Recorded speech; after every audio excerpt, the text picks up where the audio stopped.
Hey everyone, welcome back. Today, we're diving into a super useful tutorial: how to insert a PDF into PowerPoint in 2025. Whether you're preparing a presentation for work, school, or a personal project, adding a PDF can make your slides more dynamic and professional. This process is straightforward in the latest PowerPoint versions, so let's jump right in. First, open your PowerPoint application and create a new presentation or open an existing one. Navigate to the slide where you want to insert the PDF. Now, head over to the Insert tab at the top of the screen. It's the one with all the options for adding content. Next, click on the Object button in the text group. This will open a dialog box. Select Create from File, and then browse your computer to find the PDF you want to insert. Once you've selected it, choose whether to link to the file or embed it directly.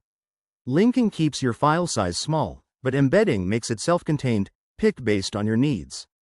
After that, hit OK, and voila! Your PDF should appear as an object on the slide. You can resize it by dragging the corners, just like any other image.